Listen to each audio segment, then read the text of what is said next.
be one to remember as we take some early guys going for the lead, probably to get on camera.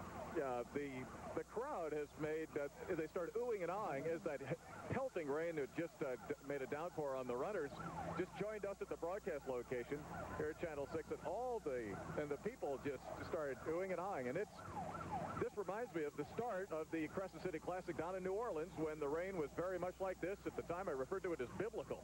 But for the runners, this is not bad. These are wide streets they're going to be running on. There's no potholes. There shouldn't be a lot of puddles, and this will cool the runners off, and we should see some fast running because there's not a lot of wind that goes along with this. It's just a straight downpour, which means, much like automobiles, when you're working that hard, you're building up heat, and now there's a place for that heat to be dissipated. All right, as you can see, runners moving up Brady Street Hill. We'll see who can set the early pace. The weather is going to wreak a little havoc here on cameras from time to time, so we want you to keep that in mind. We'll be trying to, you see there, Kenyans there, 3 abreast as they're going by us now, getting ready to come up Brady. Of course, way in the back of the pack, a lot of the runners and walkers getting soaked, waiting for their turn to get to the starting line. But right now, there are the lead pack of runners.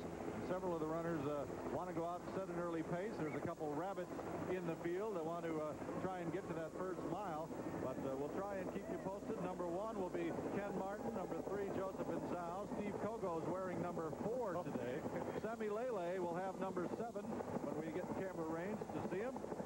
He's on the left side of the screen, and this is something. We're getting drenched here. The crowd's getting drenched. The athletes are feeling it as well. Number 84 is the leader. We'll get a name on him, but we see the Kenyans, 4 of them, along with Ken Martin and Alejandro Cruz, going by our broadcast position right now. And Martin Pitayo is on the middle of the picture. They're all wearing the Reebok colors, and so it's, but right in the middle, I can't pick his number out, but it's Martin Pitayo.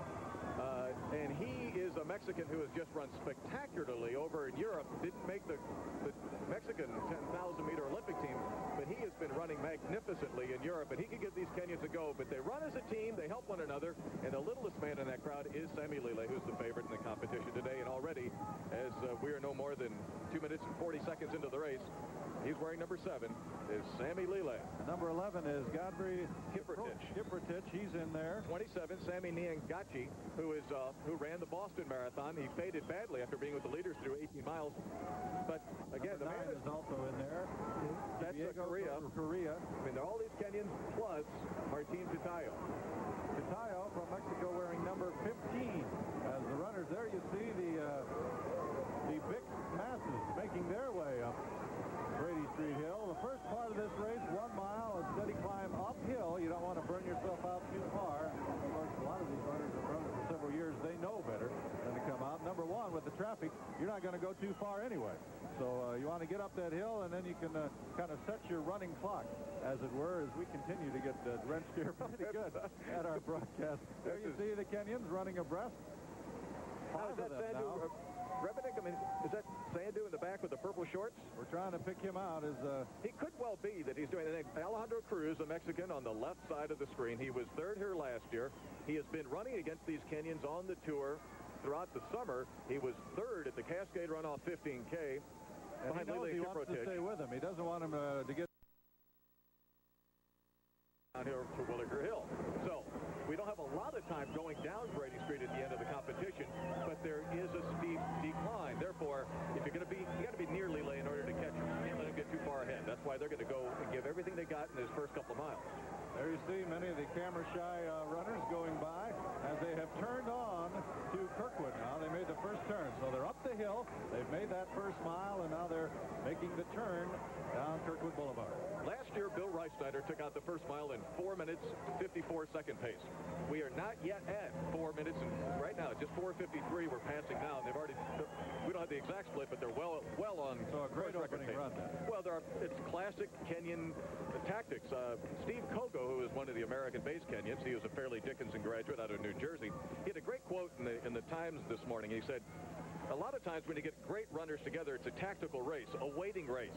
But the Kenyans, they don't run to win, they run to perform. And that's what you're seeing. First mile, 4 minutes, 45 seconds. We're on course record. So much for my idea, there's no huddle. It's almost like a steeplechase down there as they're getting ready. There's some hurdles out there. remember here as the rain coming down. Actually, it's coming straighter down now. It was coming at an angle for a while, so maybe it will dissipate here before too long. But there you see the Kenyans and the two Mexicans, Cruz and Pitayo. There's about a 7-man pack there. The two guys named Sammy. Leading the pack. Pitayo, number 15, just looks he looks very good, very effortless. Whereas Cruz was working very hard back with the Mazda singlet on. You can see how hard he muscles his way. As far as the women, we've been able to pick them out. Olga Markova was the leader after 1 mile. She was followed by Trina Painter and Anne-Marie Letko. Their time, 5:35. How do you like that first women's split? Well, that's more of a marathon pace, to be honest. That's not as fast as the men. Now, Markova is more of a marathon runner. Again, she's the Boston Marathon champion, who should be running in Barcelona, but is not. And the other two women ran in the U.S. trials and didn't qualify, but ran very fast times, and so they should be prepared to give Markova all she wants in today's race. Okay, as the crowd thins out, the runners thin out, our motorcycle camera will be able to get in there, but you have to keep in mind the slippery streets is going to cause him a little precaution too. We're going to take a break right now and come back to what is already shaping up is to be a wide open mad dash here in the Quad City Times Big 7. This will probably be the most fun the Big 7 has had in its 18 years, and it's probably the worst time we'll have 18 years of broadcasting it. I feel like I've ran already. We're drenched here. Oh. Hey, this is fun. As you see, the Kenyan Sammy Lele. Everyone said he was the man to beat. He's trying to set an early pace, but there's about 5 guys that don't want him to run away. No, I mean, if they stick with him, they feel they got a chance at the end. Now, what we're seeing, where's Keith Brantley, where's Ken Martin, where's Steve Kogo? Yes, where are they? The reason I believe that what we're seeing here is the Kenyans that are coming to the United States now, like John Sinclair was saying, have come directly from Kenya. They're peaked coming from home. They'll only be here for 5 races, so they can put it all out into 5 races, then take their prize money, go home and live very well for a year on the money they made in the United States. If they had to spend their money here and race all the time, like the great Steve Kogo, Michael Musioki who's run here, Joe and Zhao, those guys, when you run more often, you rob yourself of your ability to peak, and so that would be more of an even playing field. Right now, they're not running on an even playing field, and the Kenyans here have a tremendous advantage over the American Tour regulars. All right, the 2-mile split times, 9:05 for the leaders. For the women, 10:34. The leading woman right now is Anne-Marie Letko. She's followed by Olga Markova. Libby Johnson has moved into 3rd, and Sabrina Dornhofer of Minneapolis now 4th. All close together, too. Yes, very close together. We'll be picking up the women momentarily. As you see, people right with him through the heart of the race. He's always broken away very early. You saw that earlier in the piece we did on the Kenyans. Here comes the spine from Palmer College, the one of the traditions, the walking spine, as they're heading up the other incline there. You can see that, and now it looks like Cruz on the right. They're coming up to the turnaround, and they want to get good position for that turn. That's just what they need, water. Right. Yeah, let me have a cup of that water. Get some water. Yeah, splash that on my head, would you? And there's the turn. The Kiprotich early. Kiprotich makes it first, followed by Cruz. Then Pitayo and Lele. $500. That's a $500 premium, in essence. And now they have to go up another. They're going to turn, shift gears. This is very much like a Formula One race course as opposed to the Indy 500, where they have it in one big gear and they just hold that all the way around and hope the engine doesn't break. 13:40 after 3 miles. You like that pace? That's probably 5K. That's 13:40 is probably 5K, so it's more like 13 flat for the 3-mile mark, and that's still under the course record. Again, with all this gear changing goes on with the turns and with the hills that are out there, it's really who's got the best transmission, not so much the best engine. Who can shift gears and accelerate? Because when you go around that turn, you have to get back up to speed. And now Cruz is making his move. And if you take a look at the styles, Cruz has no lift in his legs. He's all power. He just muscles his way through it. His arms almost pick up his legs. He's very tight around the hips. That's Cruz and Godfrey Kiprotich of Kenya, who have come out a couple of strides ahead, but Martin Pitayo right behind. Sammy Lele keeping pace. A couple of the other Kenyans dropping back just a little. So we've our 6-pack has now gone to a foursome, actually, as the leaders, but you get the feeling that at any time someone could come up.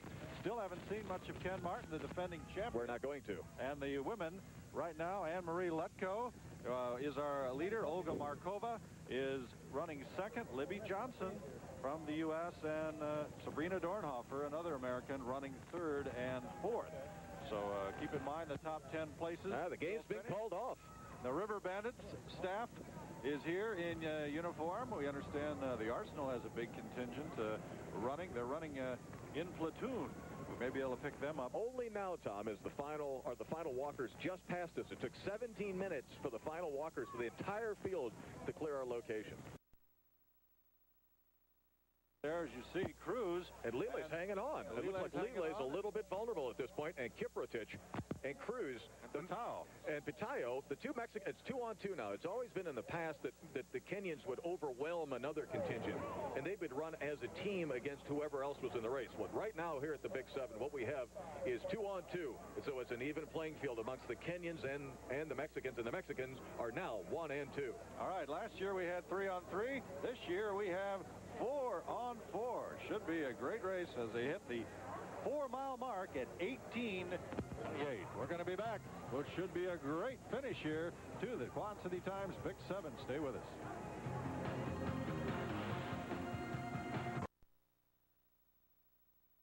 Rest in the face. Look at Cruz. I mean, he's working hard. You can see he's working harder. Well, it's more attractive, but the record again we have today is 32 minutes, 17 seconds, set back in 89 by Mark Nino, American, who is the world record holder for 10K on the roads.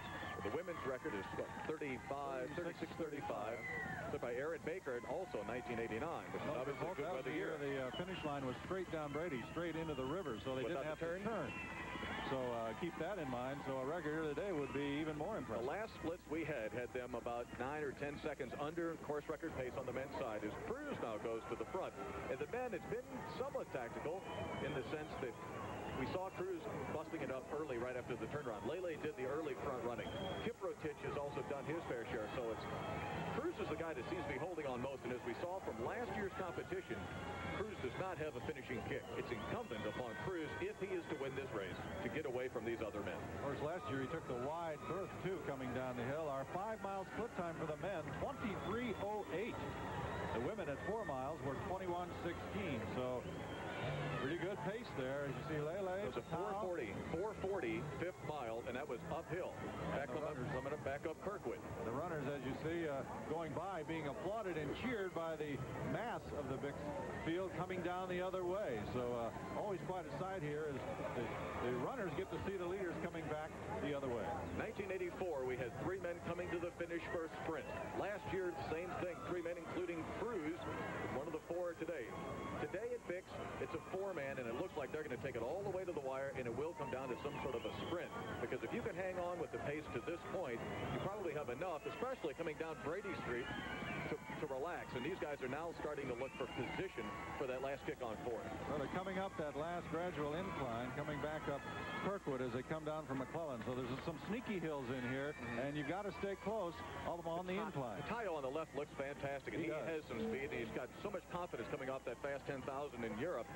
And one of the other things that you find is that these guys have all tested one another. I mean, what kind of kick do I think the other guys got? I would say that Cruz and Lele are the most vulnerable regarding a kick. Kiprotich and Pitayo run, they're more like they're not sitting down on their stride, they're lifting, and they're more like lopers rather than scooters. Kiprotich looks pretty smooth too, very effortless. No, Kiprotich and Pitayo they're more the runners. It seems like they would have the best gears if it came down to just a sprint finish, but we'll see. Our women at the 5-mile, 26:10, Markova and Trina Painter and Libby Johnson. That's 5 minutes, 10 seconds per mile pace. That's what 26:10 represents. So they're running very fast on the women's side. All right, we can see records in both. And I think he's basically had the time and the acclimation to be able to catch up in his training to match Lele. It looks like Cruz is doing all he can just to stay with these guys. He's looking forward to that downhill. I think Cruz is have to relegate himself to a 4th-place finisher. 3rd. Lele looks like he just started. Pitayo's face, look at the fact that he could look over at that point. He is not, as lactic acid is flushed through the system, which is the waste product of your working out, essentially, you stiffen. You get real tight and stiff after exercise or in the middle of a very hard exercise. The fact that Pitayo can look around like he does means that he's got plenty left. All right, we're at the 6-mile mark, 28 minutes even for this pack of 4 leaders. So we're looking pretty good. 32:17 the record, and it's going to be downhill that last mile. Averaging 440 per mile. 28 minutes for 6 is just around a 29-minute 10K. And so they're running right at 4:40 pace. There you see Pitayo on your left. Lele dropping back just a little. Kiprotich, number 11. Martin Pitayo of Mexico, number 15. Pitayo looks the best because look at him gauge. Here comes Cruz a little bit, though. He wants to go. There's no more competitive man in the field, certainly, than Alejandro Cruz, who was third last year. He hasn't won in a while in the States, former Chicago Marathon champion, and a 2:09 marathoner at his peak. Look, they're all abreast now. Pitayo, as he takes these little sneaks, he's picking up the pace imperceptibly, but enough where he's seeing, how does this affect these other guys?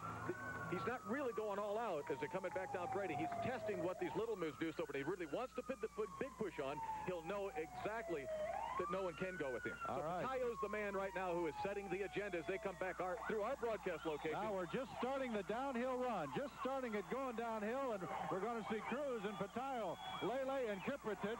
They are just about even as they just right by us. We have a four-man sprint going to the finish. We're going to Kiprotich dropping back perhaps just a little. We'll see who the downhiller is. Lele putting it on now, and there's Pitayo on the right. Cruz trying to keep pace. This is an all-out sprint downhill. That turn under slipper conditions may be a factor, too, coming up. Absolutely. Now, look at how much effort Lele has to sway back and forth. He's got that right arm whipping a la Bill Rogers. His body is not used to running downhill easily. Two more Kenyans going by us now. Look at how straight ahead, how smooth Martin Pitayo looks. He's very easy with his stride.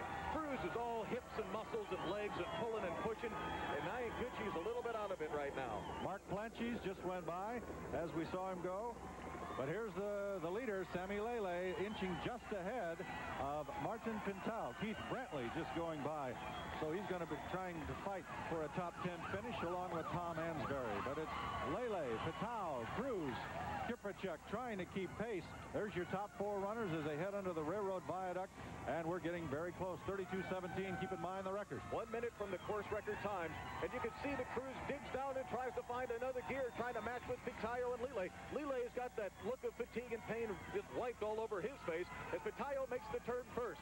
They're going to have to do something, but right now it looks like Pitayo's got all the gears necessary that he needs to win this race. All right, we saw Nick Rose go by. He looks to be the leader in the Masters. Here's Cruz now, sprinting wide right, and Pitayo. Lele has dropped back a little bit. Cruz with a kick. He could be doing it. He's going by Pitayo and Alejandro Cruz, who lost on the stretch run last year, trying to make amends. It's Cruz and Pitayo, the two Mexicans, trying to outrace the Kenyans now. Pitayo comes up. He knows he's got it.